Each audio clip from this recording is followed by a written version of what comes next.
Hey guys, this is going to be I always say it's going to be a quick update, just to give a video out here because it's been a while since I put a video out.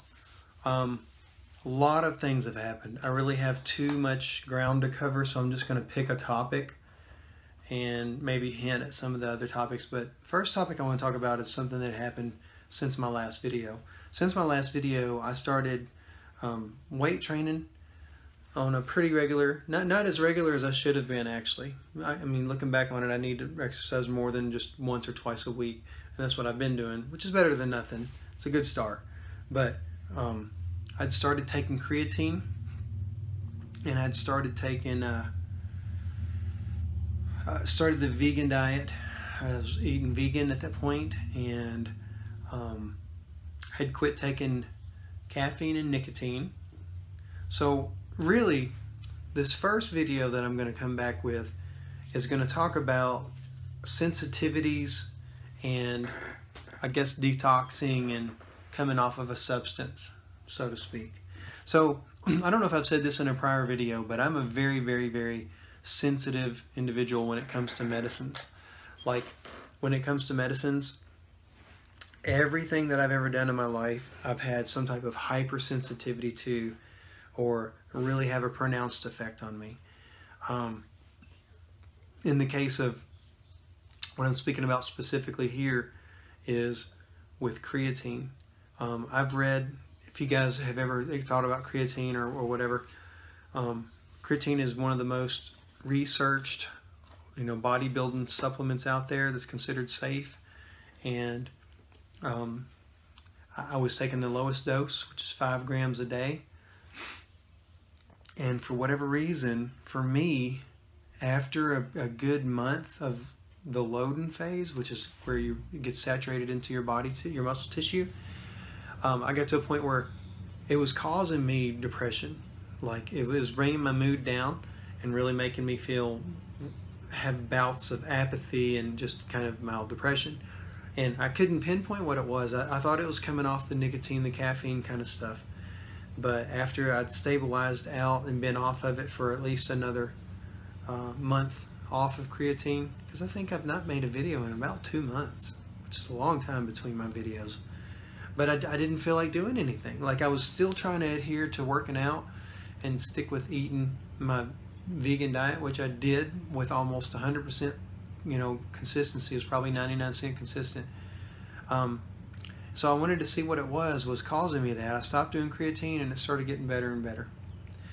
So for whatever reason, creatine for me will cause a little bit of aggression and depression together. And now that that's gone, I feel my mood's starting to normalize. Another one, something I wanted to touch on is my sensitivity. Some of you may be like this. I stopped doing caffeine just right around 2 months ago. And after a month, I kind of gave myself the freedom of, on the weekends, I'd have a caffeine drink or two, like a cup of coffee, because I miss the taste of coffee. I like coffee. And before you say do decaffeinated coffee, there's a lot of negative health benefits to that, and full strength regular caffeine is supposed to have good health benefits at a certain level. Just when you become an addict like I was, that's when the good benefits kind of go away. On a positive note, my blood pressure is normalized to the point where I'm not taking medicine, and it runs about 120/80 now. So I was taking blood pressure medicine. I have been for years.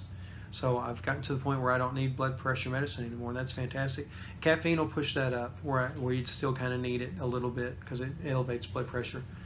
So anyways, I would have a big cup, the 20-ounce cup, and half of it would be coffee and the other half's hot chocolate. That's typically how I made my coffees. So I had where I was taking it on Sunday, and then Monday, Tuesday, and Wednesday I'd have mild withdrawals. Not anything big, just mild withdrawals. So that's how sensitive I am. Like, I'm very sensitive. I haven't done caffeine now in a good 3 weeks or 2, but everything's stable. If I don't do anything extra, I stay stable and functional. You got to pay attention to your body and listen to your body, and you're the only expert, you're the only advocate for yourself, and tell if these things really help or hurt you. And Can I do 1 cup of coffee a day? I probably could. I could probably do 1 cup a day and get the health benefits of coffee and let it boost me and wake me up in the mornings. But I find that now that I don't, my energy levels stay really constant. Whereas, you know, before they were so varied. I always would have energy after the coffee and I'd always have the crash. But then throughout later in the day, your body wants to make up. It wants to recuperate for that burst that it had. And so it puts you into a sleep deficit. And I don't have that now. Now I have energy until it's time for bed. So it's actually nighttime right now, which is why my light's so crappy in here. But typically, you know, by this time I'm just depleted and I'm still actually feel pretty good. So I'll probably end up going to bed around 10, 10:30 and then sleep through the night without waking up multiple times like I did when I was on caffeine. So I get the benefit of being fully rested as well. So for me, creatine doesn't work for whatever reason. I know there's some people out there it does. I'm not telling you not to use it. I'm not telling you not to do caffeine. I'm telling you, or nicotine or whatever it is that you do or you like to do or you think you have to do, or alcohol or anything. I'm saying be an advocate for your body. Be the expert of yourself and know how these things positively or negatively affect you, and maybe chart it, maybe write it in a journal. I like to write these little spreadsheets out. Let yourself know what's working and what's not working, because nobody's going to be that for you other than you. You might have a support system. I've got a very supportive girlfriend, and my son's very supportive. I got my best friend, he's very supportive too, but they don't know me like I know me. They're not going to pay attention to 100% of my life like I am and know whether they're really working. They're just going to notice the small time that they're with me, what they think. And you got to be your own professional advocate. The next time I'm going to talk about, I've actually changed my diet. I'll talk about that and I'll talk about why. I think I'm going to touch base on depressive episodes that I've had in my past and kind of give you guys that story and let you know what I did about that earlier in my past. I feel like I'm rambling right now. It's been a while since I've made a video, and there's a lot of information that I have. I just haven't really felt like making a video. So I hope this is helpful for you. Be your own personal advocate. Some things will work for you and won't, and they'll work for others. It's just normal. It's just the way it is. You have to accept it, find what does work for you, work with that, and move on. Take care. See you next video.